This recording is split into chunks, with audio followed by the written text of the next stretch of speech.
Good evening, children. 8th standard சயின்ஸ்ல நம்ம பார்க்கறது கெமிஸ்ட்ரி இன் எவ்ரிடே லைஃப் அப்படிங்கிற டாபிக் பார்த்துட்டு இருக்கோம் லெசன்ல. அந்த லெசன்ல நம்ம பார்க்க போற டாபிக் இன்னைக்கு பெட்ரோலியம்.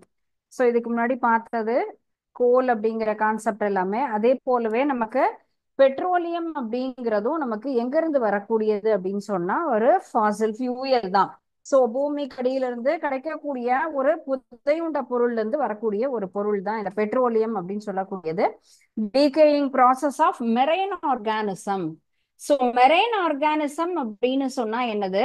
நமக்கு கடலுக்கு அடியில இருக்கக்கூடிய அந்த உயிரினங்கள், நீர்வாழ் உயிரினங்கள் நமக்கு புதையுண்டு வரக்கூடிய பொருள்ல இருந்து வரக்கூடியதுதான் இந்த பெட்ரோலியம் அப்படிங்கிறது. Decaying process of marine organism. நமக்கு நீர்ல, கடல் நீர்ல என்ன ஆகுது? இருக்கக்கூடிய விலங்கினங்கள் அழிந்து பல மில்லியன் ஆண்டுகளுக்கு முன்னாடி அந்த பாறையில எல்லாம் புதையுண்டு இருக்கும். சோ அந்த மாதிரி புதையுண்ட பொருள்ல இருந்து வரக்கூடிய ஒரு ப்ராடக்ட் தான் நமக்கு பெட்ரோலியம் அப்படிங்கிறது. சோ இது காம்ப்ளெக்ஸ் மிக்சர் ஆஃப் எதனோட சேர்ந்ததுன்னா ஹைட்ரோ கார்பன் ப்ராடக்ட்ஸ் தான் இது. ஹைட்ரோ கார்பன்ஸ்னா நமக்கு ஹைட்ரஜனும் கார்பனும் இணைந்த ஒரு பொருள் ஹைட்ரோ கார்பன் சொல்றோம். இதனுடைய ஸ்பெஷாலிட்டி என்ன ஸ்டேட்ல இருக்கும்னு கேட்டா solid state, liquid state and then gas. திட, திரவ, வாயு மூன்று நிலைகளிலுமே நமக்கு இருக்கக்கூடியதுதான் இந்த பெட்ரோலியம் அப்படின்னு சொல்லக்கூடியது. ஸோ பெட்ரோலியம் அப்படின்னு சொல்றது நம்ம யூஸ்வலா லிக்விட் ஃபார்ம்ல இருக்கிறது க்ரூட் ஆயில்னு சொல்றோம். ஆனா பெட்ரோலியம் அப்படிங்கிறது நமக்கு எந்த மாதிரி நிலையில கிடைக்குதுன்னு சொன்னா திடம் மற்றும் திரவம், வாயு மூணுலையுமே இருக்கும். இயற்கை வாயுவாக இருக்கும்.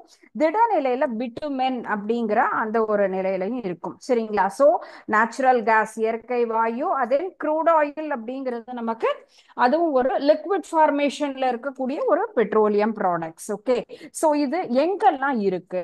சோ அக்கரன்ஸ் அப்படின்னு சொன்னா பெட்ரோல் காணப்படக்கூடியது, பெட்ரோலியம் உற்பத்தி செய்ய நாடுகள் என்ன அப்படின்னு கேட்டா மெயினா பார்க்கும் பொழுது எல்லா இடத்துலயுமே என்ன சொல்லுவோம்? ஈரான், ஈராக், குவைத், இது எல்லாம் தான் பெட்ரோல் கிணறுகள் அதிகமாக இருக்கக்கூடிய ஒரு நாடுகள் அப்படின்னு சொல்லுவோம். ஐரோப்பிய நாடுகளான Iran, Iran, Iraq, Russia, Mexico எல்லா இடத்துலயும் இருக்கு. இந்தியால அஸ்ஸாம், குஜராத், மகாராஷ்டிரா, ஆந்திர பிரதேஷ். சோ நம்ம நாட்டை பொறுத்த வரைக்கும் எங்கெல்லாம் இருக்கு அப்படிங்கிறது நமக்கு தெரியணும் இல்லைங்களா? சோ அஸ்ஸாம்ல இருக்கு, அண்ட் தென் மகாராஷ்டிரா அப்படிங்கிற இடத்துல இருக்கு. மகாராஷ்டிரால நமக்கு வந்து பாம்பே அப்படின்னு சொல்லுவோம் இல்லைங்களா? சோ அந்த மும்பைல இருக்கு, அண்ட் தென் ஆந்திர பிரதேஷ்ல இருக்கு, தமிழ்நாட்டிலையும் இருக்கு. சோ இந்த மாதிரி Assam, Gujarat, and then Mumbai and Tamil Nadu. So எல்லா பிளேஸ்லயுமே என்ன இருக்கு? நமக்கு இந்த பெட்ரோலியம் கிணறுகள் அப்படிங்கிறது இருக்கு. பெட்ரோலியம் எந்தெந்த இடத்துல எல்லாம் இருக்கு உற்பத்தி செய்யக்கூடிய நாடுகள்னா மெயினா அமெரிக்க ஐக்கிய நாடுகளான Iran, Iraq, Kuwait, Russia, Mexico. இந்தியாவை பொறுத்த வரைக்கும் எந்தெந்த ஸ்டேட்னா அஸ்ஸாம், குஜராத், மகாராஷ்டிரா, ஆந்திர பிரதேஷ், தமிழ்நாடு. சோ பூமியை நம்ம என்ன பண்றோம்? சாதாரணமாக தண்ணி வரணும் அப்படின்னு சொன்னாலே என்ன பண்ணுவோம்? ட்ரில் பண்ணி நமக்கு அங்கிருந்து தண்ணியை எடுப்போம் இல்லையா? ஆழ்துளை கிணறு அப்படின்னு சொன்னா நம்ம பம்ப் எல்லாம் ஃபுல்லுமே எப்படி போடுறோம்? தண்ணி பம்புன்னு சொன்னா ஃபுல்லா பூமிக்கு அடியில ட்ரில் பண்ணி அதுல நம்ம என்ன பண்ணுவோம்? ஃபுல்லுமே அந்த குழாய்களை உள்ள செலுத்தி அதன் மூலமாக தண்ணி வருது இல்லைங்களா? அது போலதான் இந்த இடத்துலயும் நமக்கு pump out from the well as black liquid, அங்கிருந்து வரக்கூடிய அந்த இருக்கக்கூடிய ஐடென்டிபிகேஷன் இருக்குன்னா அந்த பிளேஸ்லயும் நம்ம என்ன பண்றோம்? இந்த மாதிரி ஆழ்துளை கிணறுகளை உருவாக்கி அங்கிருந்து அந்த க்ரூட் ஆயில நம்ம எடுக்கிறோம். ஓகே, சோ இது வந்து ஜென்ரலா பெட்ரோலியம்னா என்ன, பெட்ரோலியம் எங்கெல்லாம் கிடைக்குது, and then refining of crude petroleum. Refining அப்படின்னு சொன்னா சுத்திகரித்தல். எவ்வாறு நம்ம என்ன பண்றோம்? இத சுத்தம் பண்றோம். கிடைக்கக்கூடிய பொருள் அப்படிங்கிறது நமக்கு பியூரா இருக்கவே இருக்காது இல்லைங்களா? சோ சுத்தமாக இல்லாத பொருளை நம்ம என்ன பண்றோம்? நிச்சயமாக அதை கரெக்டா சரிப்படுத்தணும். அதுதான் நம்ம ரிஃபைனிங் ஆஃப் க்ரூட் பெட்ரோலியம் அப்படிங்கிறது. ஓகே, சோ நம்ம க்ரூடா இருக்கக்கூடிய பெட்ரோலியத்தை எவ்வாறு நாம் சுத்திகரித்து அதை சரி பண்றோம்?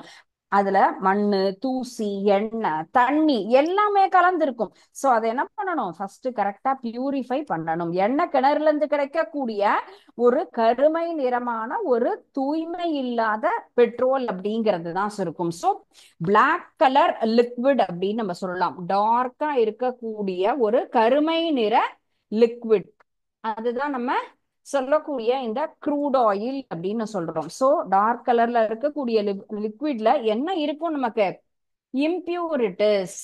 இம்பியூரிட்டிஸ் அப்படிங்கிறது தூசிகள் நிறைந்தது. தண்ணியே நமக்கு ஒரு சில நேரங்கள்ல பார்த்தோம் அப்படின்னு சொன்னா எப்படி இருக்கும், நிறைய தூசிகளோட வரும். அன்வான்ட் மெட்டீரியல் நம்ம என்ன பண்ணுவோம், நார்மலா ஒரு ஃபில்டர் வடிகட்டி வச்சு அந்த தண்ணி எல்லாத்தையும் ஃபில்டர் பண்ணிட்டு நம்ம யூஸ் பண்றோம். அது குடிநீர் மட்டும் கிடையாது, நார்மலா குளிக்கிறதுக்கோ அல்லது வாஷ் பண்றதுக்கோ கிளீன் பண்றதுக்கோ எல்லா பர்பஸுக்குமே டஸ்டா இருந்தா definitely we want to filter the water. So எம்பியூரா இருக்கக்கூடியது பியூரா மாத்தி தான் நம்ம என்ன பண்ணணும், பயன்படுத்தணும். அது தண்ணியே அப்படிங்கும் போது நமக்கு டார்க் கலர் லிக்விட், கருமை நிறத்துல வரக்கூடிய ஒரு க்ரூட் ஆயில், எல்லா வகையான தூசி எல்லாம் இருக்கும். சோ அதுல என்ன மாதிரியான தூசி, ஃபர்ஸ்ட் என்ன கலந்திருக்கும், பூமிக்கு அடியில நீர்நிலைகள் இருக்கு, தண்ணியோட தான் கண்டிப்பாக இருக்கும். And then solid waste. Solid waste அப்படிங்கிறது திடப்பொருட்கள், உள்ள கல்லு இருக்கும், அதே போல இலை, நிறைய வேஸ்ட் மெட்டீரியல்ஸ் இருக்கும். அந்த மாதிரி திடப்பொருட்களாகப்பட்ட தூசியும் இருக்கும். அண்ட் தென் வேற என்னென்ன மாசுக்கள் இருக்கும் அப்படின்னு கேட்டா மீத்தேன் அண்ட் தென் ஈத்தேன், இந்த மாதிரியான பொருட்களும் அந்த க்ரூட் ஆயிலோட நமக்கு தூசியாக கலந்திருக்கும். சோ கண்டிப்பாக என்ன பண்ணணும், நம்ம அதை தூய்மைப்படுத்தினா மட்டும்தான் அதை நம்ம ப்ராப்பரான பெட்ரோல். இப்போ ஒரு சில இடங்கள்ல ஜென்ரலா நமக்கே தெரியும், பேரண்ட் எல்லாம் சொல்லியிருப்பாங்க, ஒரு சில எல்லா பெட்ரோல் பங்க்ல போடக்கூடிய பெட்ரோல் எல்லாமே ஒரு சிலது கொஞ்சம் குவாலிட்டி கம்மியா இருக்குன்னு சொன்னா நிறைய புகை வருது அப்படின்லாம் சொல்லுவாங்க. சோ தூய்மையான பெட்ரோலை தான் நம்ம கண்டிப்பாக பயன்படுத்தணும். அந்த தூய்மை இல்லாத பெட்ரோல் சொன்னா வெஹிக்கிளும் சஃபர் ஆகும், as well as ஏரும் பொல்யூட் ஆகும், என்விரான்மெண்ட்டும் நமக்கு சஃபர் ஆகும். சோ அப்ப என்ன பண்ணணும், நம்ம சுத்தமான ஒரு பெட்ரோலியம் அப்படிங்கறத தான் நம்ம பயன்படுத்தணும். அப்போ அதுல இருக்கக்கூடிய பொருள்கள் எல்லாமே தனித்தனியாக பிரிக்கிறோம். அதுல இருந்து வரக்கூடிய சப் ப்ராடக்ட்ஸ். சப் ப்ராடக்ட்ஸ் அப்படின்னா என்னன்னு கேட்டா உப பொருட்கள்.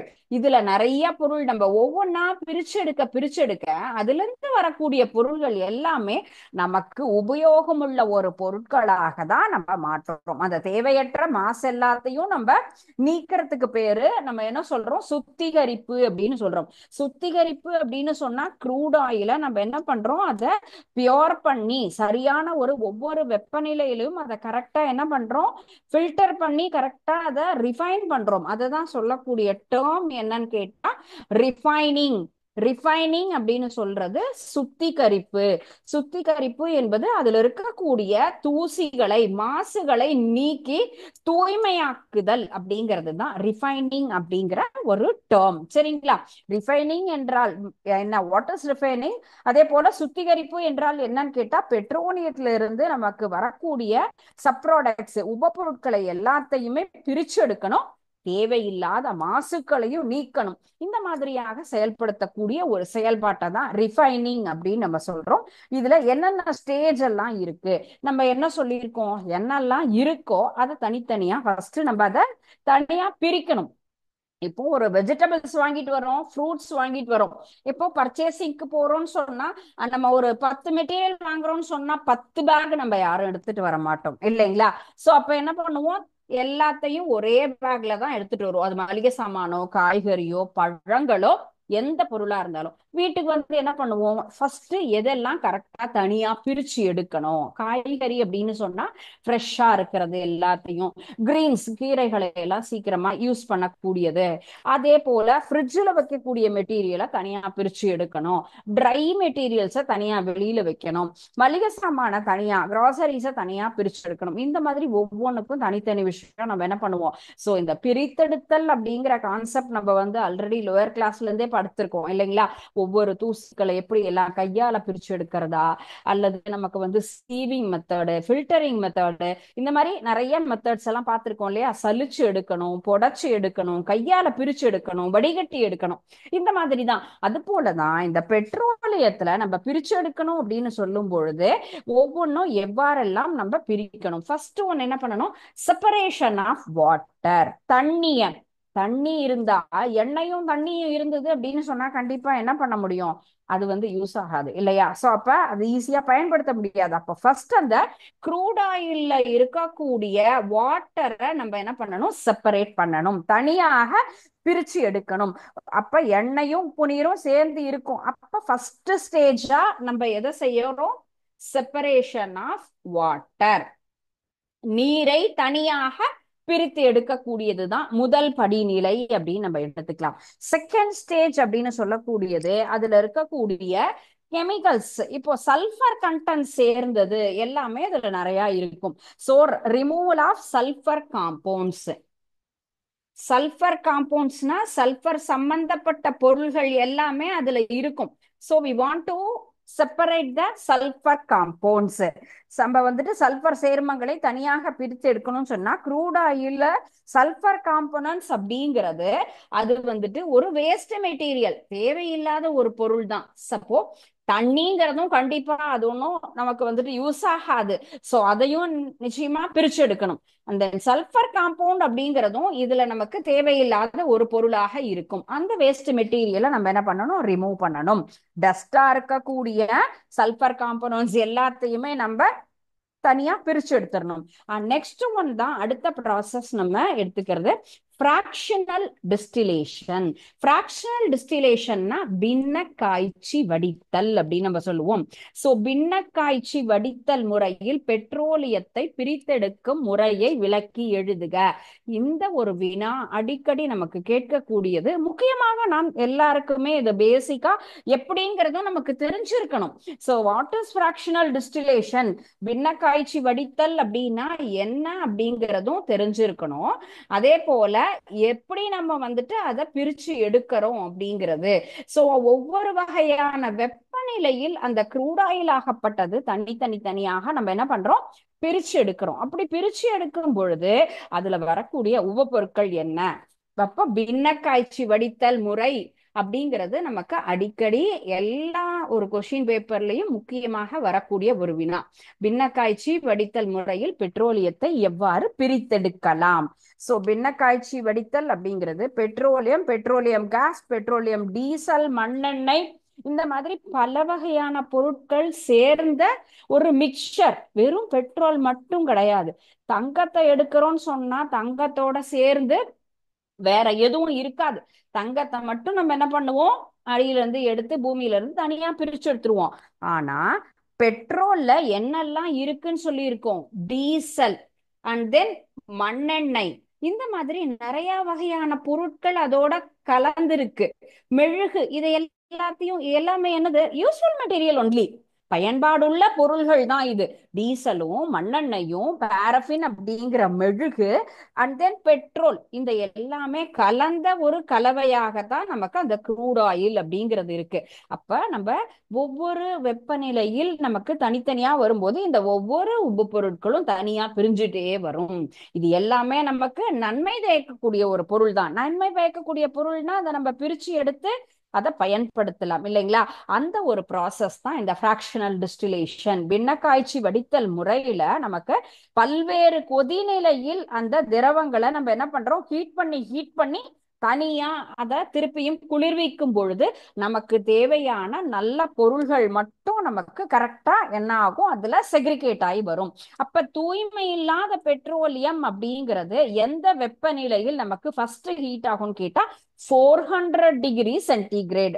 அந்த ஒரு டெம்பரேச்சர்ல நமக்கு என்ன பண்றோம்? ஒரு உலையில ஒரு கிளன்ல நம்ம என்ன பண்றோம்? ஹீட் பண்றோம்னு சொன்னா அந்த க்ரூட் ஆயில் என்ன ஆகும்? நமக்கு ஃபர்ஸ்ட் ஹீட் ஆகும். சோ ஃப்ராக்ஷனல் டிஸ்டிலேஷன்ல நமக்கு பெட்ரோலியத்தை எந்த ஹீட் டெம்பரேச்சர்ல ஹீட் பண்றோம்னு சொன்னா 400 டிகிரி டெம்பரேச்சருக்கு நமக்கு ஹீட் பண்றோம். அப்ப அதுல வந்து என்ன ஆகும், அந்த ஆவி அந்த உலையில மேற்பகுதியை ரீச் ஆகும் போது பல்வேறு கொதிநிலையில நமக்கு என்ன ஆகும், தனித்தனி தனியாக பிரியும். சரிங்களா? சோ நான் இப்ப உங்களுக்கு அந்த பிக்சர் ஷேர் பண்றேன் பாருங்க. சோ அந்த பிக்சர்ல நமக்கு என்னென்ன டெம்பரேச்சர், சோ எந்தெந்த வெப்பநிலையில் அப்படிங்கிறது நமக்கு தெரியும். ஒவ்வொரு வெப்பநிலையில தனித்தனியாக நமக்கு என்ன ஆகும், இந்த பொருள்கள் அப்படிங்கிறது நமக்கு அதுல கரெக்டா நமக்கு தெரியும் எந்தெந்த உபபொருட்கள் நமக்கு கிடைக்குது, என்ன பொருள்கள்லாம் நமக்கு வருது. Gas first one, and then காருக்கு யூஸ் பண்ணக்கூடிய petrols, and then chemicals, and then ஜெட்டுக்கு யூஸ் பண்ணக்கூடிய ஒரு ஃபியூயல்ஸ், அண்ட் தென் இதெல்லாம் டீசல் வண்டி இல்லைங்களா. காருக்குன்னா பெட்ரோல் யூஸ் பண்ணுவோம், இந்த மாதிரி வெஹிக்கிள்ஸ்க்கெல்லாம் டீசல் யூஸ் பண்ணுவோம். அண்ட் தென் லூப்ரிகன்ஸ் ஆயில்ஸ், வேக்சஸ், மெழுகு அப்படின்லாம் பயன்படுத்துறோம்ல அது. அண்ட் தென் நமக்கு கப்பலுக்கெல்லாம் அல்லது ஷிப்புக்கு போட்டுக்கு அதுக்கெல்லாம் யூஸ் பண்ணக்கூடிய அந்த வகையான ஒரு ஃபியூயல்ஸ். அண்ட் லாஸ்ட் ஒன் தார், ரோடுக்கு போடக்கூடிய தார்.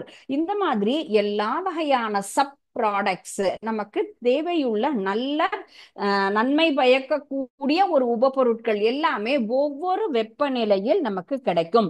ஸோ பெட்ரோல் அப்படிங்கிறது 40 to 205 அப்படின்னு சொல்லலாம். ஃபர்ஸ்ட் ஒன் நமக்கு என்னென்ன டெம்பரேச்சர் 40 to 205 அப்படிங்கிறதுல நமக்கு என்ன கிடைக்குது, பெட்ரோல் அப்படிங்கிறது இனிஷியலா. அண்ட் தென் நாப்தலின் பால் அப்படின்னு நம்ம சொல்லுவோம் இல்லைங்களா, அது 60 டிகிரி to 100 டிகிரி சென்டிகிரேட்ல நமக்கு நாப்தா அப்படிங்கிற பொருள். நம்ம நாப்தலின் பால் பூச்சி மருந்து, பூச்சி வராம இருக்கிறதுக்காக ஒரு பால் யூஸ் பண்ணுவோம் இல்லைங்களா அது. And then next one is kerosene. Kerosene அப்படிங்கிறது மண்ணெண்ணெய். 175ல இருந்து 325 டிகிரி சென்டிகிரேட். ஸோ இதுல நமக்கு கெரோசின் அப்படிங்கிறது நமக்கு கிடைக்கும். And next one is diesel. Diesel அப்படின்னு சொல்லக்கூடியது 250 to 350. ஸோ டீசல் எந்த ரேஞ்ச் நமக்கு வெப்பநிலை அப்படிங்கறது நமக்கு ஞாபகம் வச்சுக்கணும். பிகாஸ் எந்தெந்த வெப்பநிலையில நமக்கு எந்தெந்த பொருள்கள் கிடைக்குது அப்படிங்கறது ஞாபகம் இருந்ததுன்னா அட்லீஸ்ட் ஒன்னா பொருள் ஞாபகம் வச்சுக்கலாம், அல்லது வெப்பநிலை ரெண்டுல ஏதாவது ஒண்ணு ஞாபகம் வச்சுட்டு இந்தந்த வெப்பநிலை இந்தந்த பொருள்கள். அந்த லூப்ரிகேஷன் நமக்கு வந்துட்டு உயவு பொருளாக யூஸ் பண்ணக்கூடிய அந்த லூப்ரிகேட்டிங் ஆயில்ங்கிறது 300 to 370. ஃபியூயல் அப்படிங்கிறது 370 to 600. இந்த மாதிரி ஒவ்வொரு வெப்பநிலையிலும் நமக்கு அந்தந்த பொருட்களாகப்பட்டது கிடைக்கும். ஸோ ஃபர்ஸ்ட் ஒன் 42 நமக்கு வந்துட்டு 205 அப்படிங்கிற ரேஞ்சில் ஃபர்ஸ்ட் பெட்ரோல்.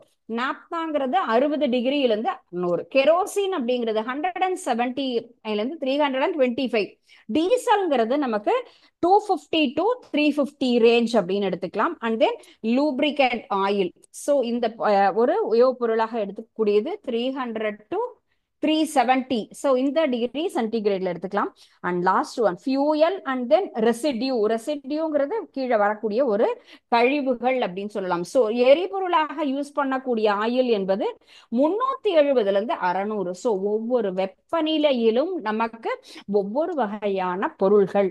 ஸோ இந்த முறையில தான் நம்ம என்ன பண்ணிருக்கோம், அந்த ஃபிராக்ஷனல் டிஸ்டிலேஷன்ஸ் அப்படிங்கிற பின்னக்காய்ச்சி வடித்தல்னா அந்த அதிகமான வெப்பநிலையில நம்ம வெப்பப்படுத்தி குளிர்விக்கும் பொழுது நமக்கு தேவையான ஒவ்வொரு பொருட்களும் அந்தந்த வெப்பநிலையில கிடைக்கும். அதை நம்ம என்ன பண்ணலாம், தனித்தனியாக பிரிச்சு எடுத்துக்கலாம். சோ இதுதான் நம்ம இந்த பெட்ரோலியம் அப்படிங்கறத எவ்வாறு பிரிச்சு எடுக்கிறோம். தூய்மையற்ற பெட்ரோலியத்தை 400 டிகிரிக்கு வெப்பப்படுத்தும் பொழுது மேல அந்த என்ன ஆகும், ஃபுல்லுமே ஹீட் ஆகி மேல போகும் இல்லையா. அப்ப அதுல வரக்கூடிய ஒவ்வொரு பொருட்களும் நமக்கு என்ன ஆகும், எந்தெந்த பொருட்கள் petrochemicals, and then detergents, and then artificial rays, நமக்கு வந்து செயற்கை இழைகள், பாலித்தீன் மெட்டீரியல், இந்த எல்லா பிளாஸ்டிக் பொருட்கள் எல்லாமே தயாரிப்பதற்காக இந்த ஒவ்வொரு பொருட்களும் நம்ம பயன்படுது. ஹைட்ரஜன், அண்ட் தென் உரங்கள், ஃபெர்டிலைசர்ஸ் மேனுஃபேக்சரிங்ல இது ரொம்ப முக்கியமான ஒரு விஷயம். And then one more term, இதுக்குண்டான ஒரு ஸ்பெஷல் டேர்ம் என்ன அப்படின்னு சொன்னா நம்ம பிளாக் கோல்டு அப்படின்னு சொல்லுவோம். சோ இப்போ இதுல இருக்கக்கூடியது கருப்பு தங்கம் அப்படின்னு சொல்றோம். சோ இந்த இடத்துல கருப்பு தங்கம் அப்படின்னு சொல்லக்கூடியது எது, நமக்கு ஸ்பெஷல் டேர்ம் ஆஃப் பெட்ரோலியம், பெட்ரோலியத்திற்கு உண்டான ஒரு சிறப்பு பெயர் அப்படிங்கிறது தான் இங்க வந்துட்டு கருப்பு தங்கம் அப்படின்னு சொல்றது. சோ இதுவும் ஒரு 1 மார்க் கொஸ்டினா எடுத்துக்கலாம். நெக்ஸ்ட் இதனுடைய யூசஸ். சோ எல்பிஜி கேஸா, ஃபர்ஸ்ட் நமக்கு இதனுடைய பயன்பாடுகள் என்ன அப்படிங்கறது நம்ம தெரிஞ்சுக்கணும். What are the uses of petroleum? Uses of petroleum சொன்னா நம்ம கச்சா எண்ணெயில இருந்து நிறைய பொருட்கள் நமக்கு கிடைக்குது. ஃபர்ஸ்ட் நம்ம யூஸ் பண்றது எல்லா வீடுகளிலும் பயன்படக்கூடிய எல்பிஜி. சோ தொழிற்சாலையிலும் சரி வீடுகளிலும் சரி லிக்விட் பெட்ரோலியம் கேஸ் சிலிண்டர் நம்ம பயன்படுத்துறோம். பெட்ரோல் டீசல் எல்லா வாகனங்களுக்கும் நமக்கு எரிபொருளாக பயன்படுகிறது, ஃபியூயலாக. எரிபொருள் என்பது எல்லா இடத்துலயும் நமக்கு பயன்படுத்துறோம். பெட்ரோல் டீசல்ங்கிறது காரு வண்டி அல்லது இண்டஸ்ட்ரீஸ்ல நமக்கு ரன் ஆகக்கூடிய மெஷின்ஸ் எல்லாத்துக்குமே பெட்ரோல் தேவை. ஜெனரேட்டர் ரன் ஆகணும்னா அதுக்கும் நமக்கு ஃபியூயல் தேவை. அப்ப எல்லா இடங்களிலும் எரிபொருளாக பெட்ரோலியத்தை பயன்படுத்துறோம். அண்ட் நெக்ஸ்ட் ஒன் வந்துட்டு நமக்கு ட்ரை கிளீனிங், உலர் சலவை அப்படின்னு சொல்றோம் இல்லையா, அந்த இடத்துல நமக்கு இந்த ஒரு பெட்ரோல் அப்படிங்கிறது முக்கியமானதா இருக்கு. So solvent of dry cleaning. Dry cleaning சொன்னா ஒரு சில பொருள் நம்ம வந்துட்டு ட்ரெஸ்ஸஸ் எல்லாம் தண்ணியில நினைக்க கூடாது அப்படின்லாம் சொல்லுவாங்க, ட்ரை வாஷ் அப்படின்னு சொல்லுவாங்க. சோ அந்த மாதிரியான பொருள்கள் இடத்துல நமக்கு எதுக்காக பயன்படுது, சால்வெண்ட் கரை பொருளாக நமக்கு பயன்படுகிறது. கெரோசின் அப்படிங்கிறதும் நமக்கு முக்கியமான ஒரு ஃபியூயலா யூஸ் பண்றோம். சோ மண்ணெண்ணெய் அப்படின்னு சொல்றோம் இல்லைங்களா, இதுவும் one of the very good fuel, ஒரு முக்கியமான ஒரு எரிபொருள் அப்படிங்கிறது கெரோசின்ங்கிறது. அண்ட் தென் லூப்ரிகன்ட் ஆயில் அப்படின்னு சொல்லக்கூடியது நமக்கு மெஷின்ல ஏற்படக்கூடிய ஒரு தேய்மானங்களை நமக்கு குறைப்பதற்காக நாம் பயன்படுத்தக்கூடிய ஒரு பொருள். தேய்மானத்தை குறைக்கிறதுக்கும் துருபிடிக்காம இருக்கிறதுக்கும் நம்ம யூஸ் பண்றதுதான் இந்த உயவு எண்ணெய் அப்படின்னு நம்ம சொல்லுவோம். அதுதான் லூப்ரிகன்ட் ஆயில். எல்லா வகையான மெஷின் ப்ராடக்ட்ஸ் நம்ம வந்துட்டு ஃபுல்லும் தேய்மானம் இல்லாம இருக்கிறதுக்காக, துருபிடிக்காம இருக்கிறதுக்காக பயன்படுத்துறோம். அண்ட் மெழுகுவர்த்தி எல்லாம் நம்ம தயாரிக்கிறோம் இல்லைங்களா, சோ பாரபென் வேக்ஸ் அப்படின்னு சொல்றோம். சோ கேண்டில்ஸ் மேனுஃபேக்சரிங்ல நம்ம முக்கியமான ஒரு பொருளாக நம்ம இதை பயன்படுத்துகிறோம். நம்ம மெழுகுவர்த்தி தயாரிக்கக்கூடிய இடங்கள்ல. அண்ட் பிட்மன் அப்படின்னு சொல்லக்கூடியது தோ நமக்கு ரோடு போடக்கூடிய முக்கியமான ஒரு தார், அந்த பொருளாகவும் நமக்கு கடைசியில இருக்கக்கூடிய ஒரு ப்ராடக்ட் நமக்கு யூஸ் ஆகுது. So these are all the important usages of petroleum. So petroleum அப்படிங்கிறது எந்தெந்த இடத்துல நமக்கு பயன்படுத்துறோம் அப்படின்னு சொன்னா, மெயின் யூசஸ் எல்பிஜி கேஸா பயன்படுத்துறோம். அண்ட் தென் ஃபியூயலா எரிபொருளா எல்லா வகையான வாகனங்களுக்கும். நம்ம என்ன சொன்னோம், 3 ஸ்டேட்லயும் இருக்குன்னு சொன்னோம். 3 வகையான நிலைகள்ல, வாயு நிலையில இருக்கு, திரவ நிலையில இருக்கு, திட நிலையில, எல்லா வகையான நிலைகளிலும் நமக்கு பெட்ரோல் அப்படிங்கிறது நமக்கு பல வகையான சப் ப்ராடக்ட்ஸை கொடுத்து அதுல இருந்து நமக்கு நிறைய நல்ல விஷயங்கள். ட்ரை கிளீனிங் அப்படின்னு சொல்லக்கூடிய இடத்துல, ட்ரை வாஷ் பண்ணக்கூடிய இடத்துல சால்வெண்டா யூஸ் ஆகும். கெரோசின் அப்படிங்கிறது one of the best fuel. Lubricant oil உயவு எண்ணெய் அப்படின்னு நம்ம சொல்லுவோம். தூர்பிடிக்காம இருக்கிறதுக்காக, தேய்மானம் இல்லாம இருக்கிறதுக்காக நம்ம என்ன பண்ணுவோம், நம்ம ஏதாவது வண்டி எல்லாம் சவுண்டு வந்ததுன்னா கொஞ்சம் தேங்காய் எண்ணெய் போடுங்க, சவுண்டு வராது, ஆயில் சொல்லுவோம். அந்த மாதிரி மிஷினரிஸ்க்குள்ள நம்ம இந்த மாதிரி ஆயில்ஸை யூஸ் பண்ணலாம். வேக்ஸ்ங்கிறது மெழுகுவர்த்தி, கேண்டில் தயாரிப்பதற்காக. பிட்டுமென் அப்படின்னு சொல்லக்கூடியது ரோடு, தார் ரோடு போடுறதுக்காக நமக்கு பயன்படுவது. ஓகே, சோ இதுதான் main usage. Refining of crude petroleum, எவ்வாறு நமக்கு பெட்ரோலியத்தை சுத்திகரிக்கலாம், அதனுடைய செப்பரேஷன்ல என்னென்ன டெம்பரேச்சர்ல என்னென்ன சப் ப்ராடக்ட்ஸ் நமக்கு கிடைக்குது, அடுத்தது அதனுடைய யூசஸ் என்ன அப்படிங்கறத இப்ப தெரிஞ்சுக்கிட்டோம். Students, is there any doubt in this topic? Shall we move to the next topic? அடுத்த டாபிக் போலாமா? இப்ப நம்ம பார்த்தது பெட்ரோலியம்னா என்ன, எந்தெந்த நாட்டுல எங்கெங்க கிடைக்குது, அது எங்க இருந்து வரக்கூடிய பொருள் அப்படிங்கறத தெரிஞ்சுட்டோம். அடுத்தது அதை எவ்வாறு சுத்திகரிக்கலாம் அப்படிங்கறதுல என்னென்ன மெத்தட், எப்படி ஃபர்ஸ்ட் ஒவ்வொன்னா பிரிச்செடுக்கணும், தண்ணியை எப்படி ஃபர்ஸ்ட் பிரிச்செடுக்கணும், அடுத்து அதுல இருக்கக்கூடிய சல்ஃபர் சம்பந்தப்பட்ட பொருள்களை பிரிச்செடுக்கணும், பின்னக்காய்ச்சி வடித்தல்ல ஒவ்வொரு வெப்பநிலையில எந்தெந்த பொருட்கள் என்னென்ன வெப்பநிலையில கிடைக்குது, அதை நம்ம எவ்வாறு பிரிச்சு எடுக்கணும், அது என்னெல்லாம் தயாரிப்பதற்கு பயன்படுகிறது, அண்ட் தென் அதனுடைய பயன்பாடு, பெட்ரோலியத்தினுடைய பயன்பாடுகள் என்ன அப்படிங்கிறத நம்ம இதுவரைக்கும் பார்த்தோம். இதுல ஏதாவது டவுட்ஸ் இருந்தா கேளுங்க. அண்ட் நெக்ஸ்ட் ஒன் நம்ம பார்க்கிறது ஃபியூயல். ஃபியூயல் அப்படின்னு சொன்னா என்னது? எரிபொருள் அப்படின்னு நம்ம சொல்றோம். எரிபொருள் அப்படின்னு சொல்லக்கூடியது என்னது? மூன்று வகையான எரிபொருள்கள். எல்லா வகையான எரிபொருளும் இருக்கு நமக்கு. எரிபொருள் அப்படின்னு சொல்றது என்னது? Any substance can produced heat energy. Heat and energy, எரியக்கூடியது. நமக்கு என்ன கொடுக்கணும்? நமக்கு ஹீட் அண்ட் எனர்ஜி ரெண்டையும் கொடுக்கக்கூடிய ஒரு பொருள் அப்படிங்கிறது தான் ஃபியூயல் சொல்லலாம். So heat and energy on burning, எரியும் பொழுது நமக்கு ஆற்றலை தரக்கூடிய ஒரு விஷயம். எனர்ஜி ஆன் பேர்னிங் அப்படின்னு சொல்றதுதான் நம்ம என்ன சொல்றோம்? ஃபியூயல், எரிபொருள் அப்படின்னு நம்ம சொல்லலாம். இதுல எல்லா வகையான வேலைகளுக்கும் நம்ம எரிபொருளை பயன்படுத்துறோம். சமைக்கிறதுக்கு, ஹீட் பண்றதுக்கு, அண்ட் தென் இண்டஸ்ட்ரீஸ்ல, manufacturing industry, so cooking purpose and then heating purpose, நம்ம சூடுபடுத்துவதற்காக, அண்ட் தென் இண்டஸ்ட்ரீஸ், நம்ம தொழிற்சாலைகள்ல எல்லா இடத்துலயுமே என்ன பண்றோம்? எரிபொருளை பயன்படுத்துகிறோம். சமைக்கிறதுக்கு அல்லது ஏதாவது ஒரு பொருளை ஹீட் பண்ணணும் அப்படின்னு சொன்னா, அண்ட் தென் தொழிற்சாலைகள்ல எல்லாத்துக்குமே நமக்கு என்ன வேணும்? எரிபொருள் அப்படிங்கிறது நமக்கு வேணும். ஸோ நம்முடைய லைஃப்ல டிஃபரெண்ட் கைண்ட்ஸ் ஆஃப் ஃபியூயல்ஸ் நம்ம யூஸ் பண்றோம். அந்த காலத்துல எப்படி அடுப்பு எரிச்சாங்க? எஸ், மரத்தை எரிச்சு அதுல இருந்து சமைச்சாங்க. எந்த ஒரு விஷயத்த ஹீட் பண்ணணும் அப்படின்னு சொன்னாலும் மரத்தை எரிய விட்டு பண்ணாங்க. அண்ட் தென் அடுத்தது கோல், கரிய வச்சு எரிச்சு, கரி அடுப்பு அப்படிங்கிறத வச்சு சமைச்சோம். எல்லா இடங்களுக்கும் கரியை நம்ம எரிச்சு வெப்பத்தையோ லைட்டையோ நம்ம என்ன பண்ணிட்டோம்?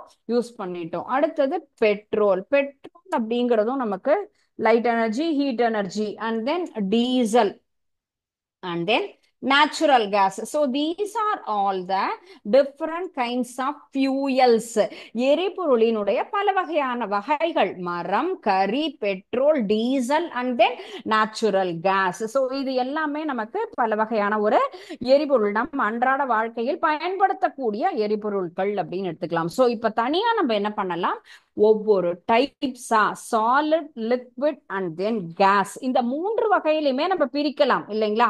இப்ப உட், கோல் அப்படிங்கிறது சாலிட்ல இருக்கு, பெட்ரோல், டீசல்ங்கிறது லிக்விட்ல இருக்கு, நேச்சுரல் கேஸ் கேஸ்ல இருக்கு, திடப்பொருள், திரவ பொருள், வாயு. அப்ப மூன்று நிலைகளிலும் நமக்கு எரிபொருள் அப்படிங்கிறது இருக்கு இல்லைங்களா? அப்போ தனித்தனியாக நம்ம என்ன பிரிக்கலாம்? Types of fuel. What are the types of fuels? First one is solid fuels. திட நிலையில் உள்ள ஒரு எரிபொருள்கள் என்னென்ன? திடப்பொருள்ல இருக்கக்கூடிய எரிபொருள்கள் என்னெல்லாம் நம்ம பயன்படுத்துறோம்? fuel like wood. wood அப்படிங்கிறது தான் முக்கியமாக என்ன சொல்றோம் இந்த இடத்துல? நமக்கு திட எரிபொருளாக மரம் மற்றும் நிலக்கரி, இதுதான் நமக்கு திடப்பொருளாக இருக்கு. சோ ஃபர்ஸ்ட் நம்ம கண்டுபிடிச்சதே என்னது? இதுதான். மரத்தை என்னால என்ன பண்றோம்? எரிச்சா கண்டிப்பாக அதுல வெப்பம் வரும் அப்படிங்கிறது தான் முதல்ல மனிதன் என்ன பண்ணிருக்காங்க? உட்டு, மரத்தை எரிக்கும் பொழுது அதுல இருந்து என்ன வரும்? நமக்கு ஹீட் எனர்ஜி வரும். சோ ஹீட் ப்ரொடியூஸ் ஆகும் அப்படிங்கிறத மரத்தை எரிச்சுதான் கண்டுபிடிச்சிருக்காங்க இல்லைங்களா? So and then wood and coal, நிலக்கரி அப்படின்னு சொல்லக்கூடியது. சோ இதுல இருந்தும் என்ன ஆகும்? நமக்கு வெப்பம் என்பது உருவாகும். சோ இந்த டைப் ஆஃப் ஃபியூயலை தான் நம்ம என்ன சொல்லியிருக்கோம்? Solid fuels. Solid fuels easy to store and நமக்கு டிரான்ஸ்போர்ட் எடுத்துட்டும் போகலாம், அழகா சேமிச்சும் வைக்கலாம்.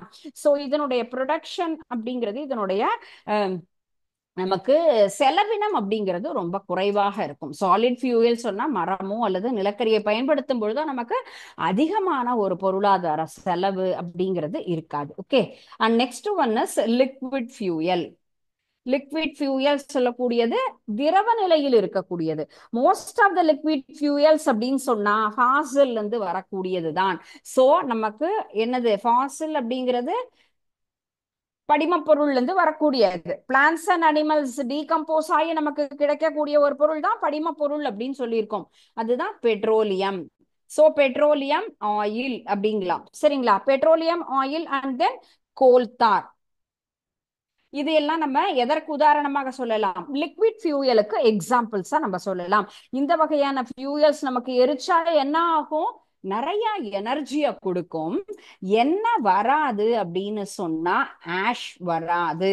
சோ சாம்பல் அப்படிங்கிறது வராது. நம்ம கறியை எரிச்சோம், கறி அடுப்பு அப்படின்னு சொன்னா என்ன வரும்? புகை வரும், சாம்பல் வரும் இல்லைங்களா? அது அது ஃபுல்லா எரிஞ்சு முடிஞ்சதுக்கு அப்புறமா. ஆனா திரவ எரிபொருள் பெட்ரோலிய எண்ணெயில இருந்து வரக்கூடிய அந்த பொருள்களை நம்ம எரிபொருளா பயன்படுத்துற பட்சத்துல என்ன ஆகாது? சாம்பல் அப்படிங்கிறது வருவதில்லை. சோ சாம்பல் வராம இருக்கும் பொழுது நல்ல விஷயம் தானே. பிகாஸ் ஏர் பொல்யூஷன் ஆகாது, புகையும் எதுவும் வராது, சாம்பலும் வராது அப்படின்னு சொல்லும் பொழுது என்ன ஆகாது? நம்முடைய என்விரான்மெண்ட் சேஃபா இருக்கும், தூய்மையாக இருக்கக்கூடிய ஒரு நிலை. அதுதான் நமக்கு லிக்விட் ஃபியூயல்ல இருக்கக்கூடிய ஒரு advantages. So what are the advantages of liquid and gas? கேஸ்லயும் நம்ம என்ன பண்ணலாம்? ஸோ கேஸ் ஃபியூயல் அப்படிங்கிறதும் இன்னும் ஒரு அட்வான்ஸான ஒரு விஷயம். அட்லீஸ்ட் மண்ணெண்ணெய் எரிய விட்டா கொஞ்சமாவது புகை வரும். ஆனா கேஸ் அப்படின்னு சொன்னா நிச்சயமாக என்னென்ன அதுல இருக்கு? நம்ம எல்லா வகையான வாயுக்கள் எல்லாம் பார்த்தோம் இல்லையா? சிஎன்ஜி, எல்என்ஜி, எல்பிஜி அப்படின்னு பல வகையான வாயுக்கள். அப்ப coal gas and then oil gas and next one is producer gas. So இந்த மாதிரியான வாயுக்களை நாம் பயன்படுத்தும் பொழுது அதுல இருந்தும் என்ன ஆகாது? நமக்கு ஃபுல்லுமே டஸ்டும் வராது, ஸ்மோக்கும் வராது. ஈஸிலி டிரான்ஸ்போர்ட்டட், நம்ம எளிதாக ஒரு இடத்துல இருந்து இன்னொரு இடத்துல பைப் மூலமாக நமக்கு சிலிண்டரா வருது.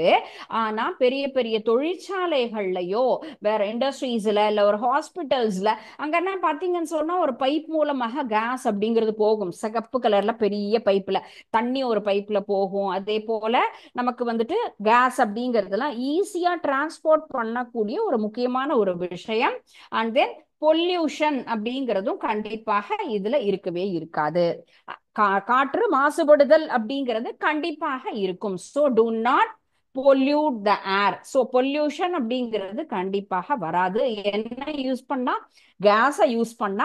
அது போல நமக்கு லிக்விட் ஃபியூல் யூஸ் பண்ணும்போது ஆஷ் வராது. அதுவும் நமக்கு ஏர் பொல்யூஷன்ல இருந்து நம்மளால பாதுகாக்கக்கூடிய ஒரு பெஸ்ட் மெத்தட். ஸோ ஃபியூயல்ஸ் அப்படின்னு பார்க்கும் பொழுது நமக்கு மெயினா என்ன சொல்லியிருக்கோம்? எந்த ஒரு பொருள் நமக்கு வெப்பத்தையும் ஆற்றலையும் கொடுக்கிறதோ அந்த பொருளை நம்ம எரிபொருள் அப்படின்னு நம்ம சொல்றோம். எரிபொருள் நம்முடைய வாழ்க்கையில எல்லா இடங்கள்லயுமே நம்ம பயன்படுத்துறோம். அன்றாட வாழ்க்கையில சமைக்கிறதுக்கோ அந்த மாதிரி ஹீட் பண்றதுக்கு, அதே போல தொழிற்சாலைகள்ல வெப்பப்படுத்துவதற்கு, தயார்படுத்துவதற்கு எல்லா பொருள்களையுமே நமக்கு என்ன ஆகணும்? ஹீட் பண்ணணும்னா எனர்ஜி தேவை இல்லையா? அதற்கு எரிபொருள் அப்படிங்கிறது முக்கியமான ஒரு விஷயம். சோ அந்த எரிபொருளை நம்ம 3 வகையா பிரிக்கலாம்: திட எரிபொருள், திரவ எரிபொருள், வாயு எரிபொருள் அப்படின்னு சொல்லிட்டு சாலிட், லிக்விட் அண்ட் கேஸ் அப்படின்னு பிரிக்கலாம். சாலிட் சொன்னா கோல் அண்ட் வுட். அந்த நாள்ல நமக்கு முதல்ல கண்டுபிடிச்சது சாலிட் ஃபியூயல் தான். எந்த ஒரு பொருளுமே ஆரம்ப நிலையில நமக்கு கண்டுபிடிக்கும் பொழுது அது மிகவும் உபயோகம் உள்ளதாக தான் இருக்கும். டெக்னாலஜி டெவலப் ஆகும்போது அடுத்தடுத்து நம்ம என்ன பண்ணலாம்? புதுசு புதுசா கண்டுபிடிக்கிறோம் சரிங்களா? சோ அதுக்கப்புறமா வந்தது நம்ம லிக்விட் அப்படிங்கிறது பெட்ரோலியம், அது சம்பந்தப்பட்டது. அதுல சாம்பல் வராது.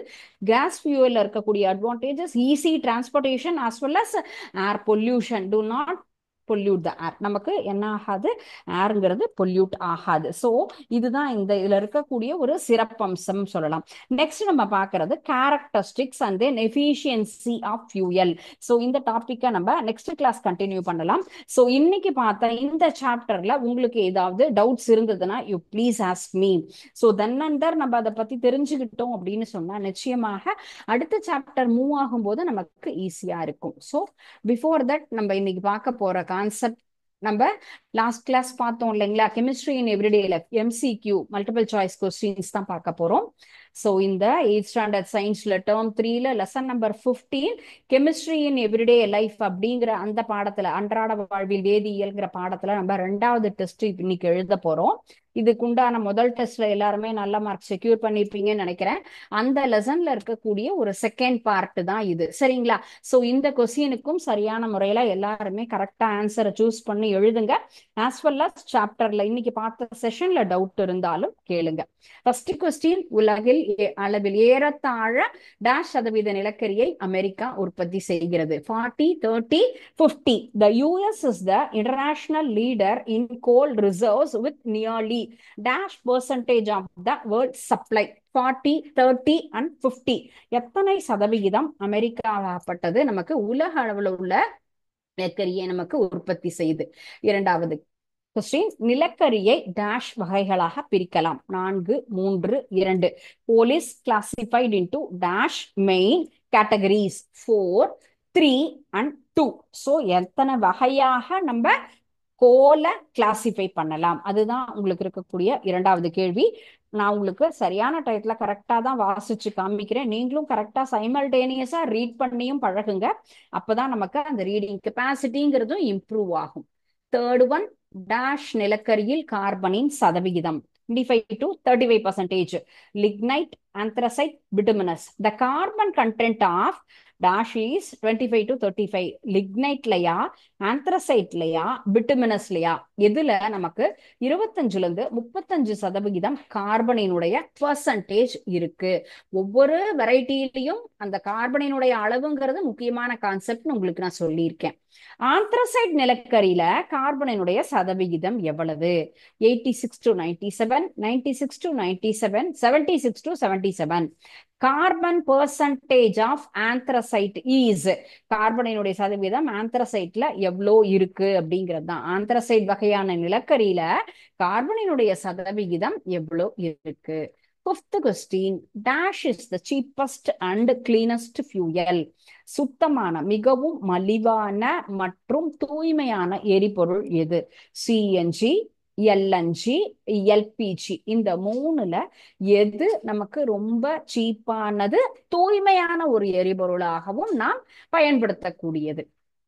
சிக்ஸ்த் ஒன், உலகில் முதல் பெட்ரோலிய எண்ணெய் கிணறு எந்த ஆண்டு அமெரிக்காவில் உருவாக்கப்பட்டது?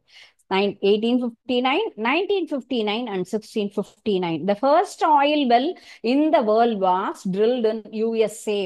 எந்த ஆண்டு அமெரிக்காவாகப்பட்டது அந்த ஆயில் வெல்ல ட்ரில் பண்ணாங்க? ஆயில் எண்ணெய் கிணறு என்பது எந்த ஆண்டு நமக்கு உருவாக்கப்பட்டது? சோ கருப்பு வைரம் என அழைக்கப்படுவது எது? சோ டீசல், பெட்ரோலியம், நிலக்கரி. சரிங்களா? சோ டீசல், பெட்ரோலியம், நிலக்கரியில மூணுல நமக்கு கருப்பு, black diamond is the special name of நம்ம டீசலா, பெட்ரோலியமா, கோலா. சாரி, இது பிளாக் கோல்டுன்னு சொல்லுவாங்க, பிளாக் டைமண்ட், ரெண்டுமே இதுக்கு உண்டான டேர்ம். மீத்தேனின் கலோரி மதிப்பு 50,000, 45,000, 55,000. Calorific value of methane. So நமக்கு மீத்தேனுடைய கலோரிஃபிக் வேல்யூ அப்படிங்கிறது என்னது? சோ அதனுடைய வேல்யூ என்ன அப்படிங்கிறது தான் நம்ம தெரிஞ்சுக்கிறோம். அது என்ன மதிப்பு அப்படிங்கிறத கரெக்டா சூஸ் பண்ணி எழுதுங்க. எதிர்காலத்தில் நமக்கு எந்த வாயு ஒரு மிகச்சிறந்த மாற்று எரிபொருளாக இருக்கும்? Hydrogen, helium and nitrogen. மூணுல எதை நம்ம சொல்றோம்? இதை நம்ம வந்துட்டு ஒரு எதிர்காலத்துல இதையும் ஒரு எரிபொருளாக நம்ம பயன்படுத்தலாம் அப்படின்னு சொல்லக்கூடியதுதான். சரிங்களா?